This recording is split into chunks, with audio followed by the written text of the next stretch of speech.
श्री स्वामी समर्थ. आजचा हा संदेश तुमच्यासाठी अत्यंत महत्वाचा आहे, कारण आज आपण अशा कालखंडाबद्दल बोलणार आहोत ज्यामध्ये अनेक कुंभ राशीच्या व्यक्तींना त्यांच्या आयुष्यात काही सकारात्मक बदल अनुभवायला मिळू शकतात. पण सुरुवातीलाच मी तुम्हाला एक प्रश्न विचारू इच्छिते. गेल्या काही दिवसांपासून तुम्हाला असं वाटतंय का की तुम्ही कितीही केली तरी त्याचं योग्य फळ मिळत नाही? अनेकदा लोक तुमच्या शांत स्वभावाचा गैरसमज करतात, तुमच्या प्रामाणिकपणाचा फायदा घेतात आणि तुम्ही मात्र सर्व काही मनात ठेवून पुढे जात राहता. काही जणांना रात्री उशिरापर्यंत झोप लागत नाही. भविष्यात काय होईल, मुलांचं काय, पैशाचं काय, नोकरीचं काय, घरातील जबाबदाऱ्या कशा पूर्ण होतील, अशा अनेक विचारांनी मन भरून गेलेलं असतं. काही जणांच्या आयुष्यात अशीही वेळ आली आहे की जवळच्या व्यक्तीकडून अपेक्षित साथ मिळाली नाही. जर या गोष्टींपैकी काही गोष्टी तुमच्या आयुष्यात घडत असतील तर हा व्हिडिओ शेवटपर्यंत नक्की पहा, कारण 31 जुलै नंतरचा काळ तुमच्यासाठी काही नवीन शक्यता घेऊन येऊ शकतो. सर्वप्रथम कमेंटमध्ये श्रद्धेने श्री स्वामी समर्थ असे लिहा आणि आपल्या सकारात्मक ऊर्जेचा संकल्प करा. कुंभ राशी ही विचारांनी सर्वत्र मेहनती, दूरदृष्टी असलेली आणि इतरांच्या भल्याचा विचार करणारी राशी मानली जाते. पण अनेक वेळा याच स्वभावामुळे कुंभ राशीचे लोक स्वतःच्या भावना दाबून ठेवतात, दुसऱ्यांना मदत करतात, स्वतःच्या गरजा मागे पडतात. त्यामुळे मानसिक थकवा वाढतो. 31 जुलै नंतर हा दृष्टिकोन बदलण्याची वेळ येऊ शकते. तुम्ही स्वतःलाही महत्त्व द्यायला सुरुवात कराल. ज्या गोष्टी अनेक दिवस मनात होत्या त्या स्पष्ट मांडण्याचा आत्मविश्वास वाढू शकतो. आर्थिक बाबतीत काही सकारात्मक घडामोडी दिसू शकतात. अडकलेली रक्कम परत मिळण्याबाबत हालचाल सुरू होऊ शकते. एखादे जुने काम पूर्ण झाल्यामुळे आर्थिक दिलासा मिळू शकतो. मात्र पैसा आला म्हणून लगेच मोठा खर्च करण्यापेक्षा भविष्यासाठी बचतीचे नियोजन करणे अधिक हिताचे ठरेल.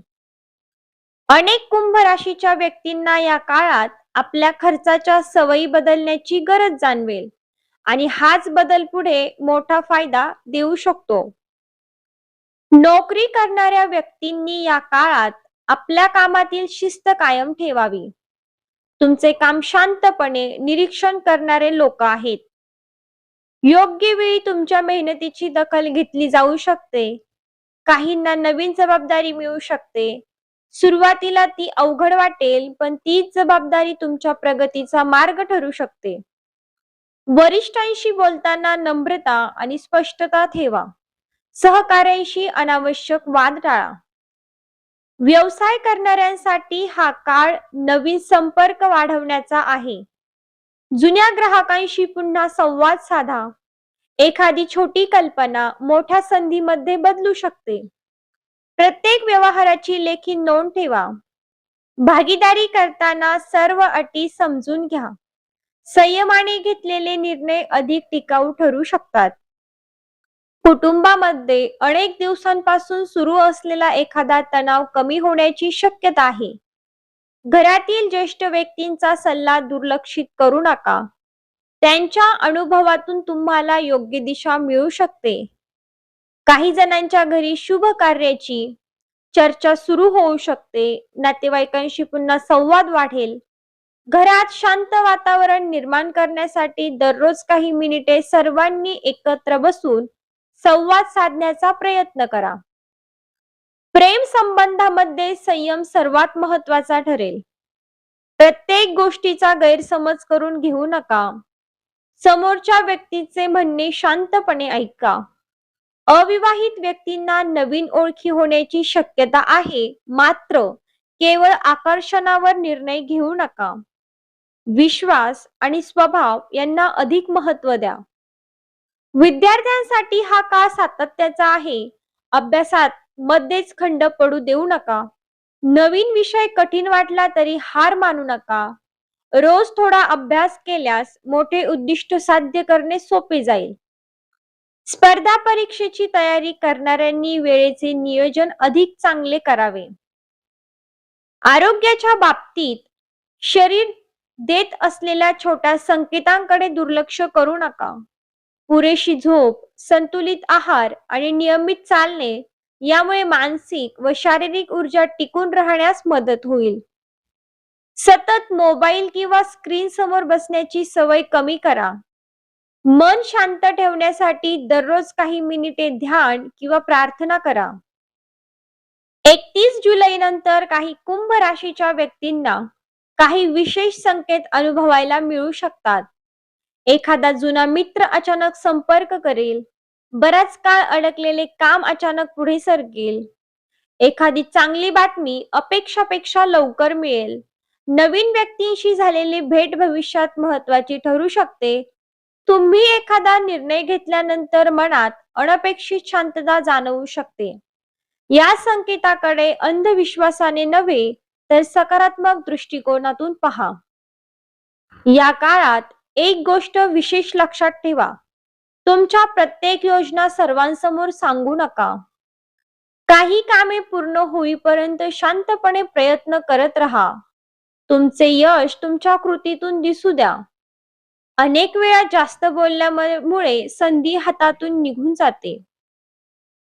कुंभ राशीच्या व्यक्तींनी या काळात 5 चुका टाळाव्यात. पहिली म्हणजे रागाच्या भरात निर्णय घेणे. दुसरी म्हणजे प्रत्येकावर सहज विश्वास ठेवणे. तिसरी म्हणजे स्वतःच्या आरोग्याकडे दुर्लक्ष करणे.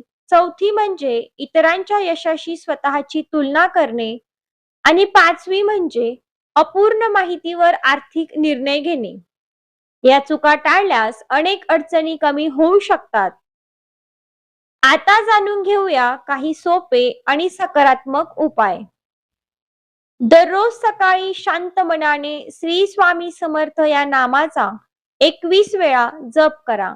शक्य असेल तर तुम्ही 108 वेळा जप करू शकता किंवा 108 वेळा 11 माळी जपला सर्वोत्तम. आठवड्यातून एकदा आपल्या क्षमतेनुसार एखाद्या गरजू व्यक्तीला अन्न किंवा आवश्यक मदत करा. पक्ष्यांसाठी पाणी ठेवा. घरात सकाळी किंवा संध्याकाळी काही मिनिटे शांत वातावरणात प्रार्थना करा. हे उपाय मनात सकारात्मकता, संयम आणि सेवाभाव वाढवण्यासाठी उपयुक्त ठरू शकतात. लक्षात ठेवा, आयुष्यातील प्रत्येक बदल हा फक्त ग्रहस्थितीवर अवलंबून नसतो. योग्य वेळी घेतलेले निर्णय, सातत्यपूर्ण मेहनत, चांगले वर्तन आणि सकारात्मक विचार यांनाही तितकेच महत्त्व असते. राशी भविष्य हे संभाव्य प्रवृत्तीचे मार्गदर्शन असते. प्रत्येक व्यक्तीचे अनुभव वेगळे असू शकतात, त्यामुळे या माहितीचा उपयोग प्रेरणा आणि आत्मपरीक्षणासाठी करा. मित्रांनो, 31 जुलै नंतरचा काळ तुमच्यासाठी नवीन सुरुवातीचा ठरू शकतो. भूतकाळातील अपयश मनात न ठेवता नव्या उत्साहाने पुढे चला. तुमच्याकडे असलेले कौशल्य ओळखा. योग्य संधी आल्यावर मागे हटू नका. तुमच्या प्रयत्नांमध्ये सातत्य ठेवा. स्वतःवर विश्वास ठेवा. अनेक वेळा यश अगदी जवळ असते, पण आपण हार मानतो. त्यामुळे हा काळ धैर्य, संयम आणि सकारात्मक कृतीचा ठेवा. शेवटी पुन्हा एकदा सर्व कुंभ राशीच्या बंधू भगिनींसाठी मनापासून शुभेच्छा. तुमच्या आयुष्यात सुख, समाधान, प्रगती आणि मानसिक शांतता नांदो. श्री स्वामी समर्थ महाराजांची कृपा तुमच्यावर आणि तुमच्या कुटुंबावर सदैव राहो. कमेंट मध्ये श्रद्धेने श्री स्वामी समर्थ, श्री स्वामी समर्थ, जय जय स्वामी समर्थ अवश्य लिहा. हा व्हिडिओ इतर कुंभ राशीच्या व्यक्तींनाही शेअर करा आणि अशाच माहितीपूर्ण राशी भविष्याच्या व्हिडिओसाठी आपल्या चॅनलला नक्की सबस्क्राईब करा. जय जय श्री स्वामी समर्थ.